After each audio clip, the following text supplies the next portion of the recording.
People love tidy numbers. In cathodic protection, nothing looks tidier than a perfect pipe to soil reading. Once the meter shows the right millivolts, everyone relaxes.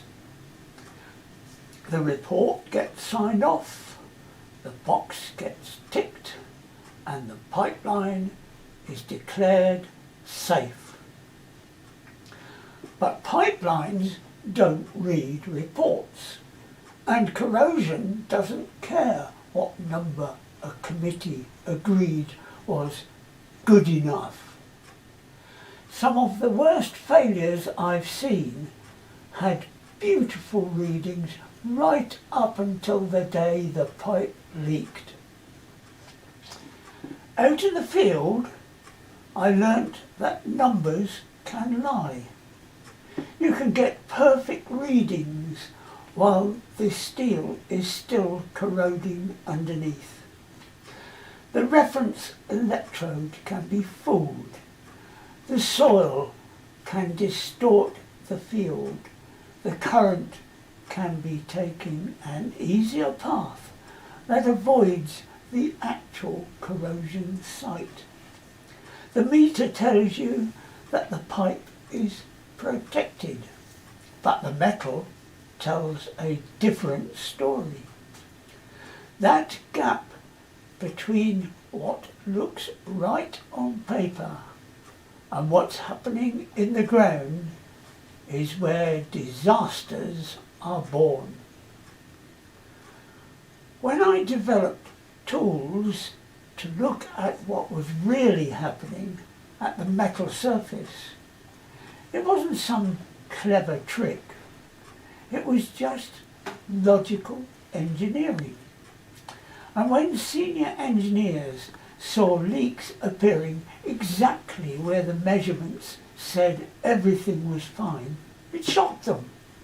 Not because the physics was complicated, but because it exposed a flaw in the way the industry measured protection.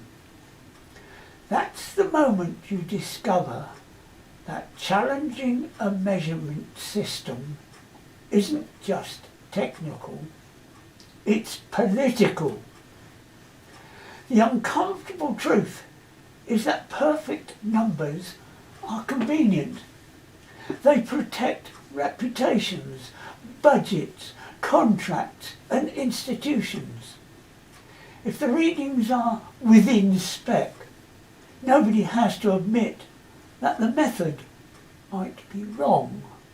Nobody has to rip up pipelines, and nobody has to explain why failures keep happening anyway.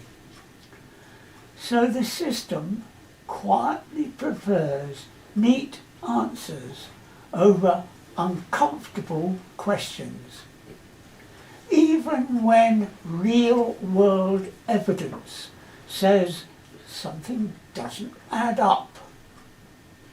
Real cathodic protection isn't about worshipping one number. It's about understanding how current actually flows, watching patterns over time and matching measurements to real metal loss in the ground. Corrosion follows physics, not paperwork.